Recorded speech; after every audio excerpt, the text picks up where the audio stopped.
y'all, I am Hope here at Crafty Hope, and welcome to my channel. I am working on sharing my index card a day makes with you.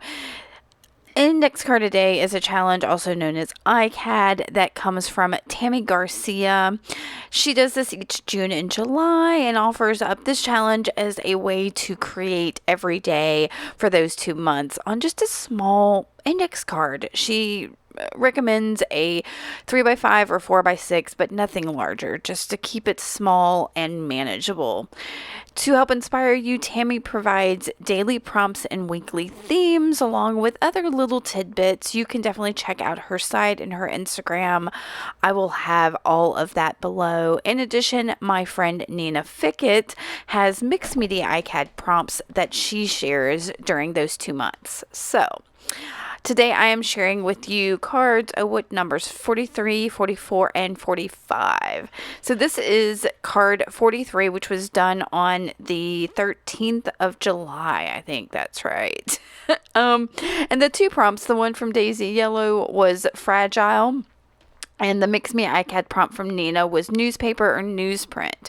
So as you can see, I have this piece of fragile newspaper that my mom found a whole box of music paper that a lot of it is, there were a bunch of like things that are antiques, so over 100 years old, that were in there that I took, and some of it just is so brittle and fragile and all of that, that as soon as I saw this prompt, I was like, well, that's what I'm gonna use.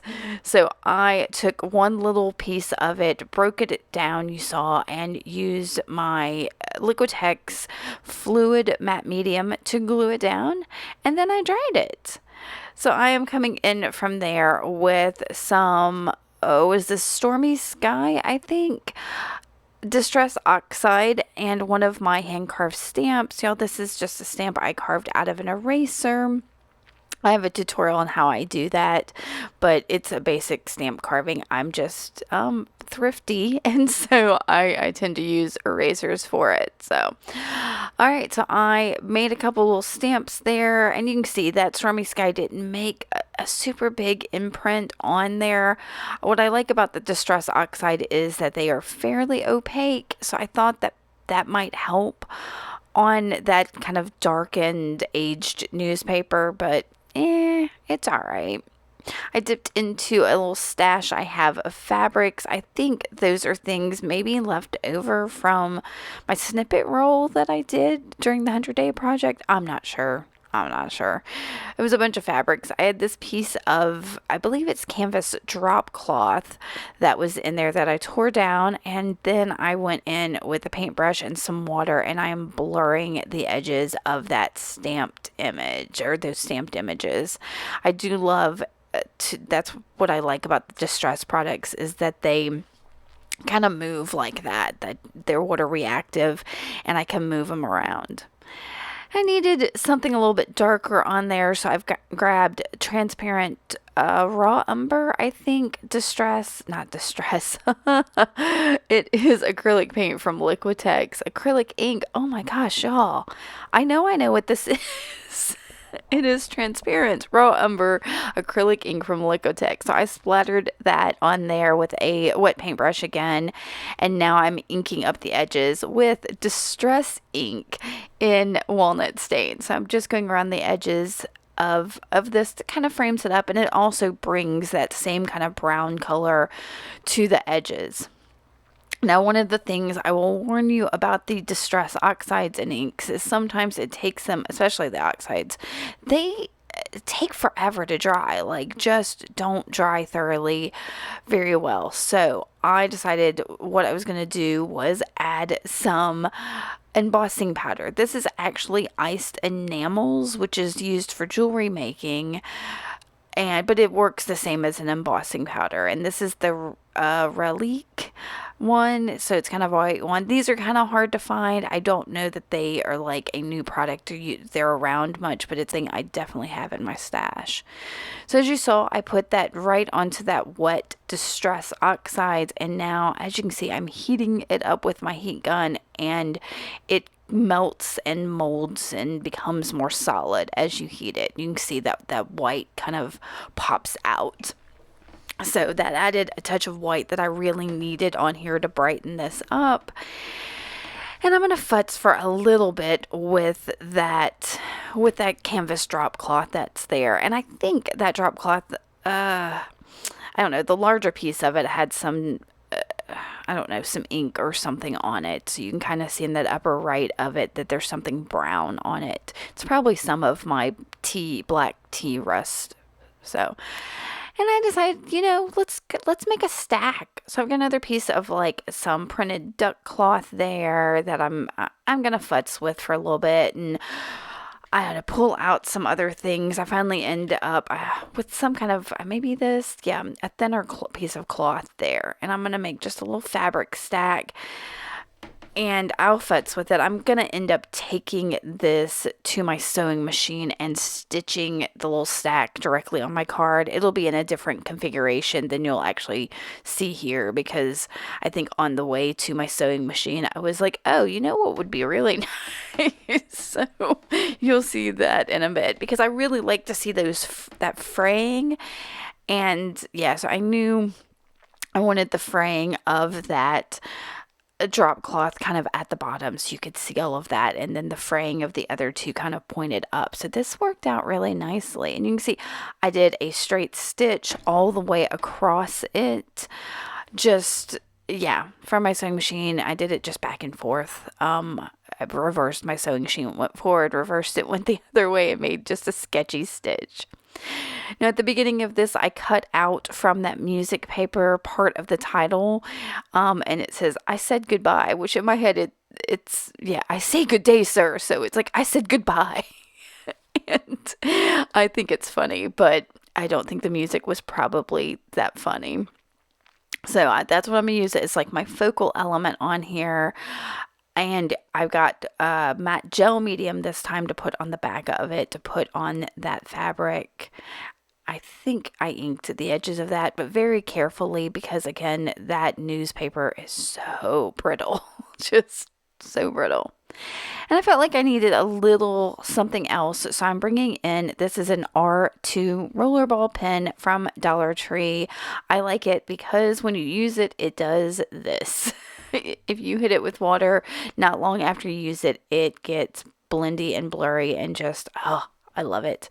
So I'm going to make some sketchy circles around on the card and activate them, not activate them, but do the thing that you never want pens to do, which is bleed.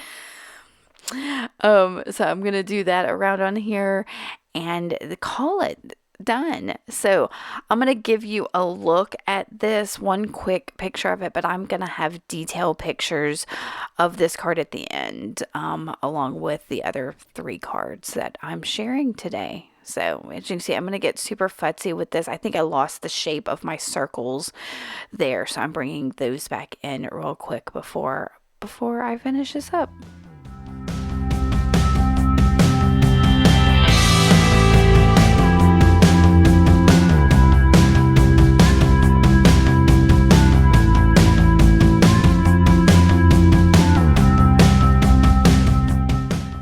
Card number 44 had the prompts of seashell and primary colors, and I wasn't sure how I was going to pull that off, but I just kind of dove in with them in mind, thinking, okay, maybe I'll bring those in, maybe I won't. So I'm starting this as I do most of mine, which is with some collage. This time I'm using my Uhu glue stick.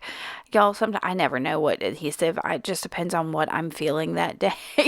And this day was the Uhu. So I'm grabbing scraps out of my scrap bin of paper and gluing them down just to cover the card. Many times, I say this almost every video, for me, starting these with some collage covers up that white space. It gets my hands moving. It's a bit of a warm up for each of these cards. So in the end, you may not see all these little bits that I stick down, but for me, it's getting over that fear of the blank page is all it really is. So that's about it. So I've got these down. I am going to trim this a little bit. I think I'm also going to add some oh, what do you call it? Hardware cloth? Is that what I'm going to do next? I'm being super meticulous about trimming this, which is crazy. I do yep, there's some of that. This is some kind of drywall joint tape or hardware cloth or something. I'll see if I can link it below, but it's something you can find at the hardware store. I like it because it's a beautifully textural element. It is self-adhesive, but I'm going to add some of the glue stick as well because it's not super sticky, and yeah, I want to make sure that it's stuck down there. I was going to tell you something else, but I don't remember. Oh, many times people ask me what I do with these ICADs once the challenge is over. And as of late, I have been turning them into greeting cards and sticking them on to blank card bases and selling those at Hello Gallery in downtown Fairhope, where you'll find all kinds of stuff that I make. So just that's what I do with them for the most part. I also have intended to maybe frame some as well, but for now, some of the more card appropriate ones go there.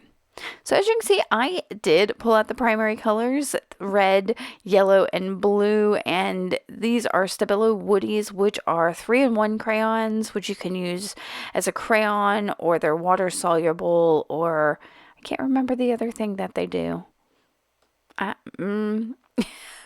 So what I'm going to do, once I've scribbled them all over there, I've pulled out some Liquitex white gesso and a paintbrush, and this, when you activate this with either water or some kind of medium or gesso, the colors kind of blend. So that's what I'm doing, is basically making these more pastel, which in my head works a bit better with seashells. Most seashells aren't like bright and vibrant things. They are pastel-y and calming, and I think that's where I was having a problem with the idea of primary colors when I saw this, that seeing primary colors in seashells, I was like, well, that doesn't work together. And honestly, y'all, when this card is done, you'll never know that the primary colors were on here, because yeah, but I put them down here. It was one of my base things here. Yeah, I put all that gesso down, and I'm scraping some of it back because I thought, well, you kind of lost my primary colors. So you can see them a little bit more there now that I've scraped some of that gesso back. I am trying to scribble into the gesso that still remains. You can see some of those marks. But can you tell I'm floundering here? I really didn't know what direction I was going to go with this. So again, I wanted seashell feeling, so I'm coming back in with some, oh, what is this called? Coral blush. So that's kind of seashelly. They're coral, right? And I'm gonna make some marks with my paintbrush. I'm using that same paintbrush that I used for oh, what did I just use it for? I don't know. It may have been still in my oh, I used it to put the gesso down. Duh. Oh my gosh, y'all. Oh my gosh. As I put that down before it even dries, I've grabbed my Stabilo all pencil in black, and I'm going underneath each one of those blocks that I'm put on there in that coral blush color. And I'm going to activate them. I am a sucker for anything that is water soluble. So if it goes on and it can be activated with water, I'm going to activate it. That's just how I roll. I love how things drip and move. So I put water on each of those and then use my distress sprayer to spray that on there, so it gets these like drips. And y'all, these kind of look like jellyfish to me. Do you see it? They look like this like school of jellyfish there. But I'm gonna try it, and some of that dripping is kind of gone away. It's fine. I'm still struggling with what I'm gonna do. So I grabbed it's a yogurt container that has dried up instant coffee in it. So it's instant coffee, crystals that I put in there, and I just put a little bit of water to activate it, and then it dries up while it sits on my desk. And the next time I use it, I can spray some water on it and it reconstitutes. It's one of my favorite things. So you saw I did a little bit of painting around on there, and then I splattered it and dried it. And now I've got another Americana paint. I think this one is probably, Sea Aqua, maybe? Yeah, it's either Sea Aqua or Sea Breeze. I've got several that are Sea Glass, Sea Aqua, Sea Breeze that I love all of them. But I think this is Sea Aqua. And I am putting just a tiny bit of it on my finger and rubbing over the top of where I put that drywall joint tape. I think there's several different kinds of drywall joint tape. This is the one that looks like a grid. I've got another that goes on, has like a backing that has holes in it as opposed to a grid. I've got like 3 different kinds of this stuff. So I'm getting that Sea Aqua color on there, as well as using it to pick up that tape, that drywall joint tape. And I'm using my finger because I like the way that feels on my finger. I took a pencil and tried to make some marks on there, but it was like a carpenter's, one of those flat carpenter's pencils, and it didn't really do much. I was feeling like that hardware tape, I keep calling it hardware tape, I don't know, that grid tape was getting lost on there, so I am coming back in with some black paint, again with my fingers, to go over some areas and just bring a bit of black in. I don't even think there's any of that tape there. I just put it in the middle of my, struggling, y'all. Struggling. Some of them struggles. And, I'm sharing, I think, all of my ICADs with you, even though some of them aren't my favorite. And this one, I really thought this is not going to be a favorite, but what happens with it becomes a favorite. Where I end up with this one, maybe not a favorite, but definitely I don't mind this. So I'm really futzing with that black paint there, using my finger, going around all the edges. And y'all, I have to admit, I'm not even sure what black paint that is. I have a feeling it is possibly Dollar Tree chalkboard paint. It's very possible. This is a bit of Lucas titanium white acrylic paint that I felt like all of that needed to be pushed back. So I put that on just on my desktop or on my underpaper, and I'm using a brayer to go over that and push it very lightly. If I put it directly on my card, it would have been it wouldn't have that organic splotchiness I like. So I was really digging that addition of white was really nice. And you can see I've pulled in a little bowl there that has 3 or 4 little seashells in them. I pick them up when we go to the beach I live just north of Gulf Shores, Alabama. And I like the ones, that have holes in them, because that means I can string them up or do something with them. So, and other people don't want ones with holes in them, so I don't mind picking them up. So I've got those in that little bowl there. And I grabbed, I've got a piece of rusty fabric, and then a Tim Holtz photo booth picture that I'm kind of like distressed the edges and inked it up a little bit. And then I decided, okay, I really need more black on here. So I've got another one of my hand carved stamps. This has kind of almost a wave-like pattern on it. I don't know what you would call it. But I've got my Distress Oxide in black. And yeah, I'm just getting a little bit of darkness on there because her photo is very dark. And I felt like I needed more darkness on this card to kind of echo that. I'm going to use Fabri-Tac and put it straight on my card and stick that little bit of rusty fabric right into it. And then because those photo booth images are kind of heavy, I'm going to use the Fabri-Tac for it as well. This is great because it dries pretty quickly, and that way I can go straight to what I wanted to do next, which was stitch on these little shells. So, I'm gonna have to thread it. The color I'm using there is a peachy pink, so like that coral that I put down, but just slightly lighter. So I don't know why I kept all this in there, but I threaded my needle, I tied a knot, and now I am going to put these shells, stitch them right onto my card. Now this first one, as I was putting it on there, it broke. I tried to hold it and do too many things at one time and it broke, but I was like, you know what, I have more, it's okay, I'll go find another one. So I went for the next one, and I'm trying to be as careful as I can, pre-poking my holes, not pressing on the shell, because they are delicate. And so I'm looking, yeah. And the pattern I kind of had was like a light colored one, this like peachy white one, and then a gray one. And then I'm going to grab another little light colored one so that it's, yeah, kind of a pattern there of lights and darks. So here's the darker one and then when I say darker, it's more gray than it is that peachy pink color that I've got. So there's a little drawer I've got of a bunch of beach elements that I have found. And I quickly found, yep, another shell with a hole in it that I could stitch down.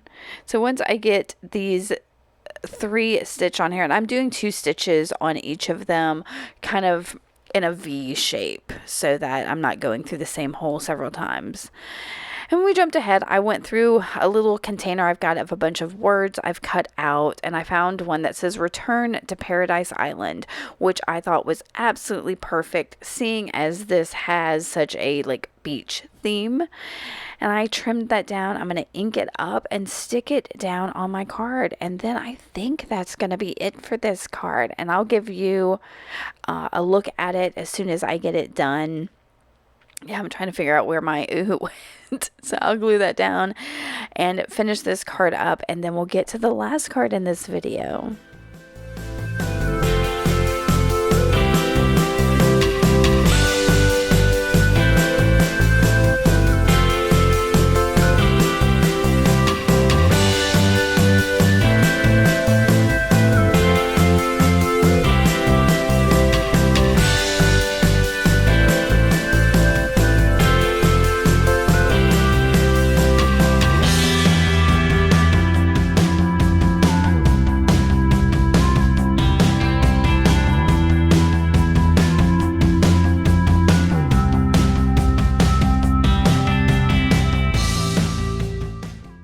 On day 45, the 2 prompts are plum and watercolor pencil. But before I get to those, of course, I'm going to add some collage. Once again, I'm using my Liquitex fluid matte medium and that little spreader tool I don't think I mentioned before, but it's from the cosmetic department of the Dollar Tree, and it's for facial masks, for the spreading those on your face, and they're great little craft tools. So that's what I'm using for that, and they're great, fun to clean up. Once that matte medium dries on there, it peels off like, peeling paint. And if you love that satisfying feeling of peeling stuff up, yeah, use one of these because I know I enjoy peeling it. Okay, so you can see I'm just using scraps. There's a bit of a map from an atlas and some more of that newsprint. And I think I got far too much of that matte medium. So I'm putting that back in my little jar and continuing to layer things down. I think that was either some tissue paper or pattern paper or something like that. That is some, it's a little notebook of pattern paper that I got from Your Creative Studio. So once I got everything stuck down there, just willy-nilly, just trying to cover the card mostly, I did trim it up. And for some reason, I wanted to do a rub-on, a big rub-on as a focal for here. And I don't know why. It just, sometimes I remember I have rub-ons. And I have these ones from Seven Gypsies that are like parchment rub-ons, I think is what they are. And there was this guy that the whole one of this one is kind of circus themed, I believe. And this guy, it's got all kinds of things, but it feels very circus themed. But there's this guy doing a back bend, and I was like, okay, he's going to be my focal. And I don't often pick out a focal first, but for some reason, I felt that that's what I needed to do to move forward.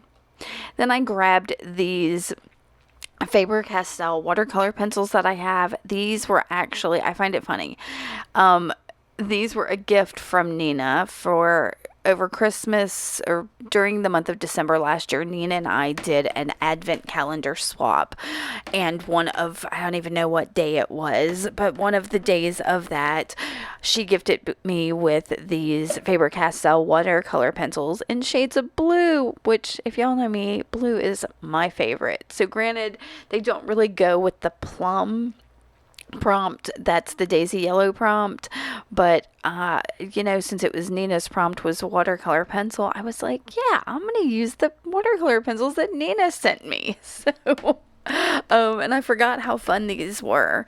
So I'm using those, as you saw, just scribbling a little, putting a little bit down, and then I have got, what is that? It looks, believe that's Seedless Preserves Distress Oxide Spray. That's what I'm using for the plum, because I don't have anything that explicitly is called plum. So yeah, I put a couple of squirts of that down. As you saw, added a little bit of water, let it move around a bit, and picking it up, trying to, as you see, color into it with those watercolor pencils.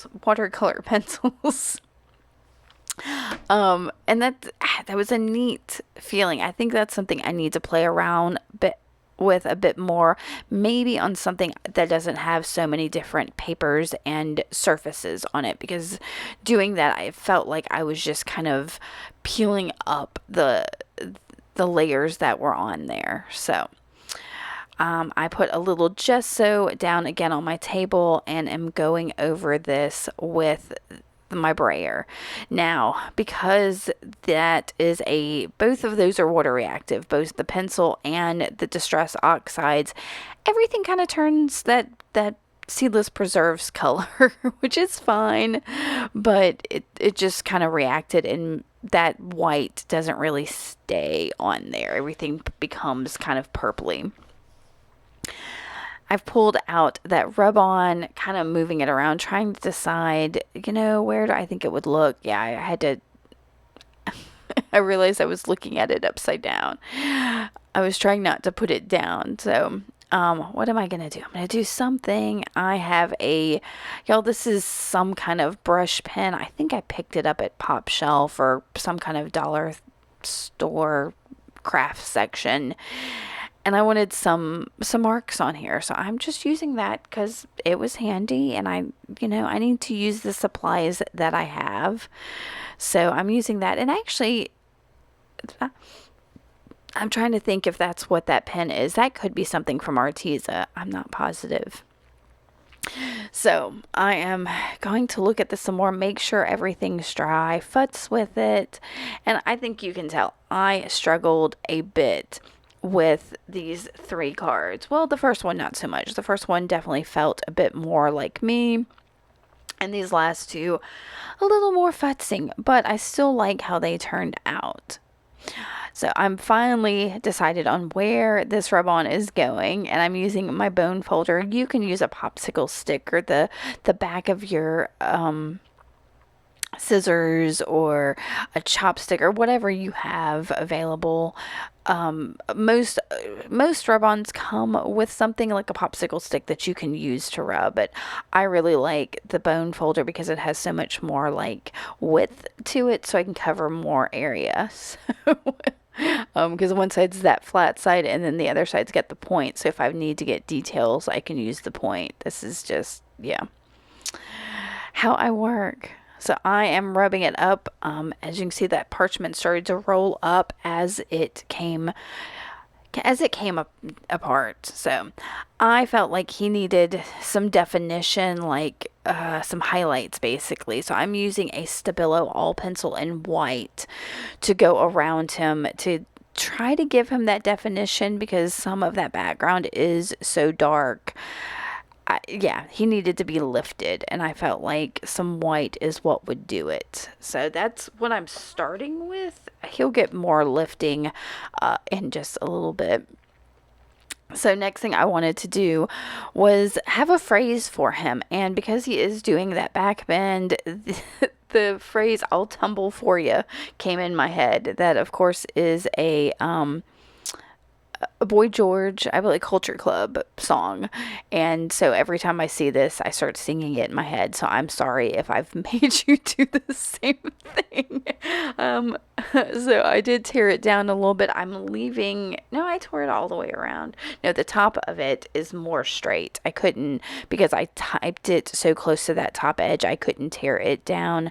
But the other 3 edges did get torn. I did also ink the edges of that with some Black Soot Distress ink. So some of my marks weren't covering as much of that page as I liked them to be, so I added a few more. I'm gonna look at it, tap my fingers. Y'all, if you watch one of my videos, when I start tapping my fingers like that, I'm thinking. So I had off on the side in that same little bowl that I had some of the fabrics from that first card, number 44. I had some rickrack in gold, and I thought, ooh, that would help lift this. But before I add it, I want to put gold elsewhere on the card. So I've got my gold acrylic ink and splattered it just in a couple spots. And before I do anything and mess that up, I'm going to go ahead and dry it. Ink the edges of this card. You can see I've got my Liquitex, not my Liquitex, my Fabri-Tac in my upside down holder so that it can drain to the top, because it's so slow that I like to move on while I'm doing that.